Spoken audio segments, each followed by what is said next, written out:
So in this video, I'm gonna just go over my normal monthly budget for each month that I have. And my budget, I'll tell you guys right now that my monthly budget right now is sitting around $15,000 a month on average. And I remember when I was in high school, I used to believe that when I finally was making six figures, I would be set for life and I would never need to make any more money than that. And I even felt the same way when I was in college. I was like, yeah, if I can just make it to that 100,000 a year club, I'm gonna be balling.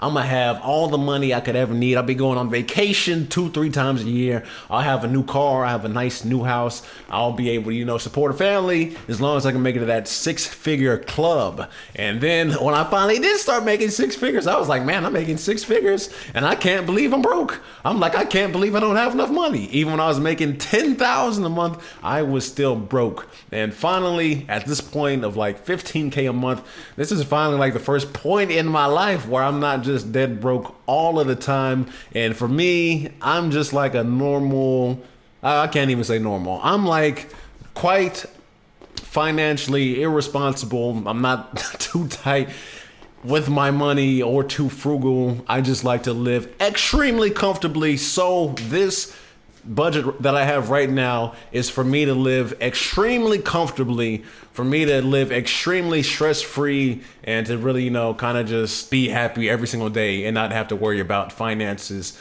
or money at this point in my life. And in the online space, I haven't heard anybody really give an accurate depiction of how much money it really costs to be comfortable, except for Kevin Samuels. Kevin Samuels is the only person I've heard talk about how much money that it takes to be comfortable in major cities. And I know in my city, in Atlanta, he says all the time, if you want to support a family in Atlanta with like a wife and like 3 or 4 kids, it's going to cost about $300,000 to $400,000 a year, which based off of it taking me like almost $200,000 a year as a single guy, I could definitely see when I do have a wife and when I do, have like anywhere from like 3 to 5 kids, it costing like $400,000 a year to be able to support a family, which that's like the point I'm working towards right now. I want to be at, 3 to 400K a year at the age of 30. Then I'll have enough money to get that family started. Let's go ahead. We're going to start with the most expensive thing in the budget and go ahead and work our way on down. So the number one thing in this budget is savings. So if you remember the last video I did, I talked about having no money in savings and putting no money into savings. So I have started to save $2,500 a month into my savings account. And I personally am horrible with saving money. And at work, I work with a lot of millionaires. We do a lot of shoots at mansions. When I'm gonna rent a mansion for a video shoot, I get to talk to the person that owns the mansion. So I've talked to a lot of people that own mansions. And then at the video shoots, we also have car guys. These car guys, they bring out Ferraris, Lambos, Rolls Royces, Bentleys to these video shoots. So I'll meet people that own like $3 to $5 million worth of cars. And then also a lot of people that I work with are a lot of other business owners, because most rappers are broke and have no money. When you see rappers out here driving nice cars, getting music videos shot, getting their photo shoots, going on tour, it's normally a business owner back behind the scenes, or just somebody that has money, that has like a few $100,000 to blow on a rapper. So, and one of the car guys that, like I said, he owns probably about $5 million worth of cars, gave me this book to help me with my savings. And the name of this book is Automatic Millionaire. And this book just talks about how to become a millionaire automatically. This is kind of a book that can turn anybody into a millionaire. And this whole book is just set up on setting up your bank account to save money automatically, or to put money into a retirement account, an IRA account automatically. And it just says like, if you invest anywhere between 10 to 20% of your income, and take 10 to 20% of your income and have that money automatically put into a retirement account, that can give anybody millions of dollars by the time that they retire. So I took that principle and used that for my savings account. So I set it at 25%. So now anytime I deposit any money into my checkings account, that is going to go straight into my savings account. For like years, I was always scared to put money into my savings account because I thought that when bills run through your bank account. If you have money in your savings account and not enough money in checkings, that your bills will just suck the money out of your savings account. So I was always scared. I was like, oh, what if I put, $2,000 or $3,000 in savings, and then I'm broke in my checkings account, and then I have bills come through, and it's gonna just suck all the money out of my savings account. But that was actually not the case. When I put money into my savings account, apparently bills can't touch the savings account, so my money is actually safe in the savings account. I was using stuff like PayPal and Cash App to just store my money in, but now I can actually use my savings account to keep money safe there, and have that money just set aside for like specific spending purposes. Like this month, well, the beginning of this month and like the end of last month, I did get CV-19. I contracted CV-19 working with these rappers. Good grief. So I had CV-19 for 15 days. So for 15 days, couldn't work, couldn't do nothing, couldn't even set up any additional shoots. So I was pretty much out of work for like 3 weeks, where I just couldn't work or do anything for the most part. So almost had an entire month of of no video business, no work, no income, no nothing. But luckily I had been saving money, so I had enough money in savings where I could take off an entire month from work and still be able to pay my bills and keep up with rent, car payment, food, that kind of stuff. Just having some money in my savings. This is like the most relaxed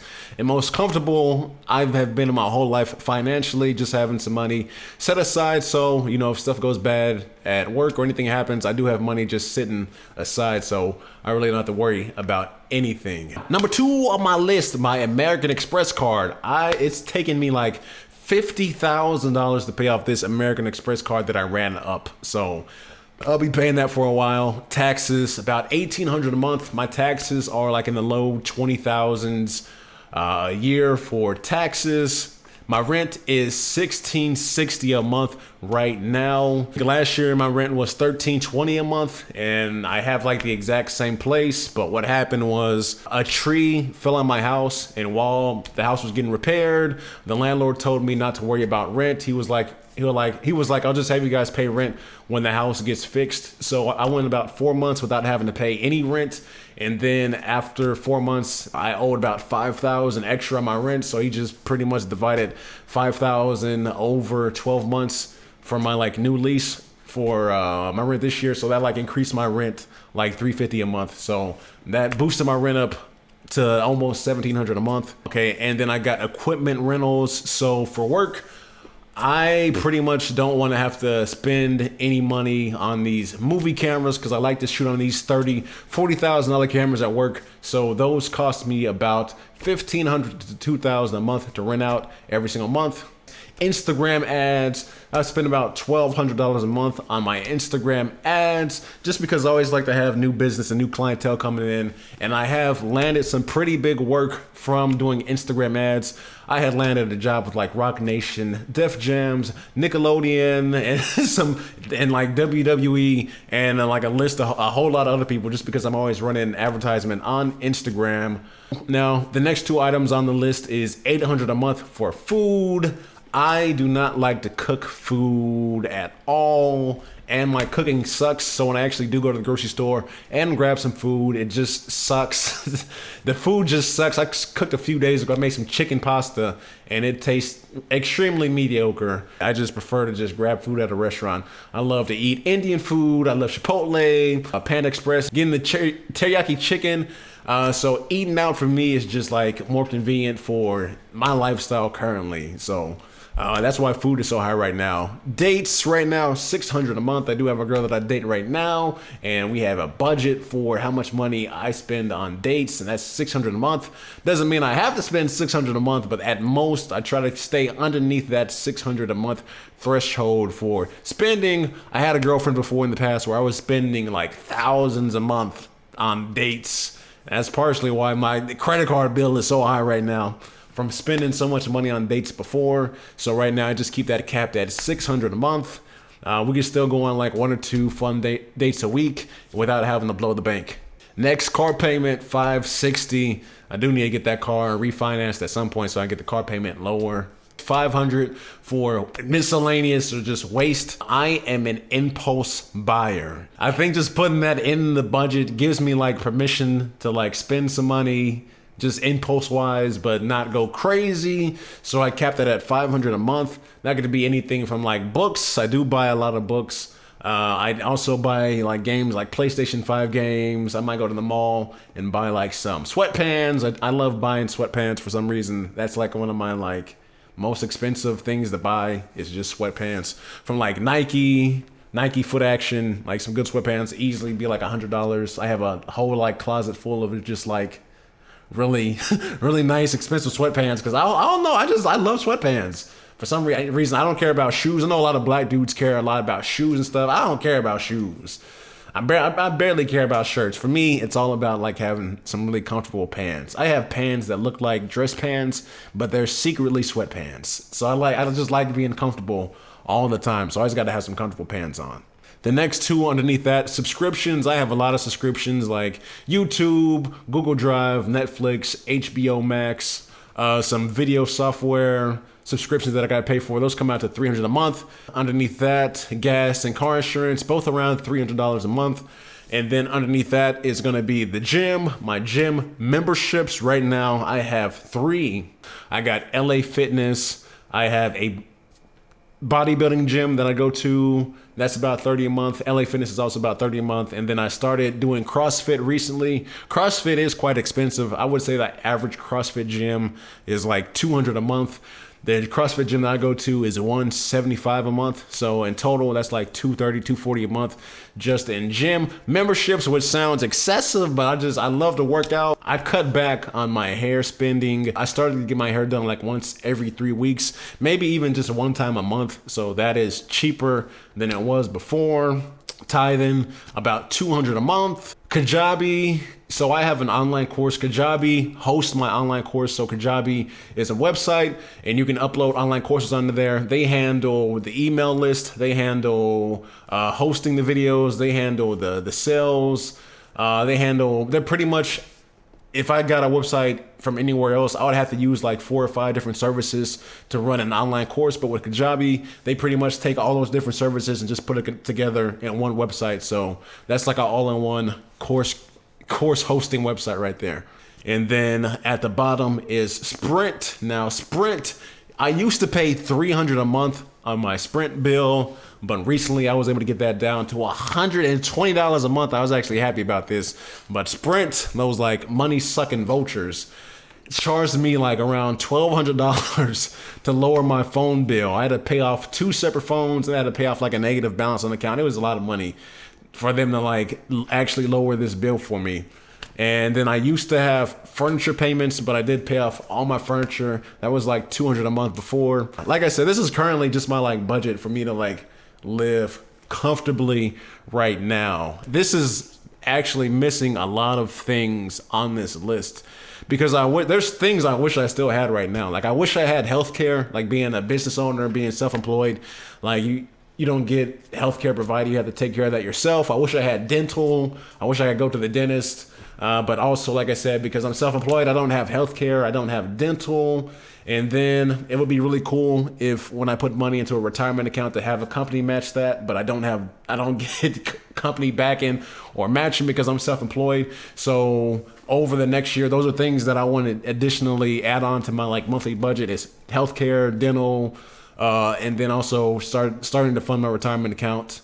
Like I said before, $15K a month is like extremely comfortable, never worrying about any financial stress and having money to put into savings, having the money to cover taxes, having money to put back into the business. And I think this is really like $15K gross. My take home pay after taxes and business overhead is like more like $10,000 a month. I'd say like $10,000 a month is what it takes to really be comfortable in the big city. I live in Atlanta, so that's kind of just how much it costs to be comfortable here.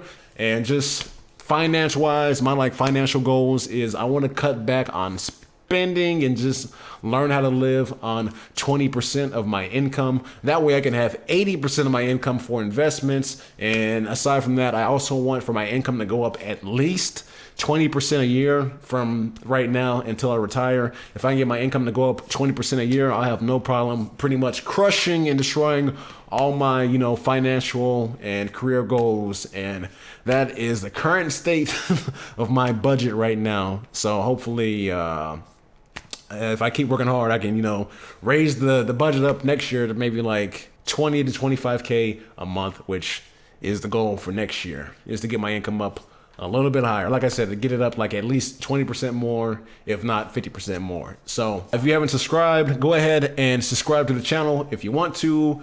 I shoot videos, I like to work out, and I like talking about money. So this is the channel where I just talk about my finances as somebody that's trying to become a movie director. So hopefully you guys enjoyed, hopefully you guys learned something, and until next time, adios.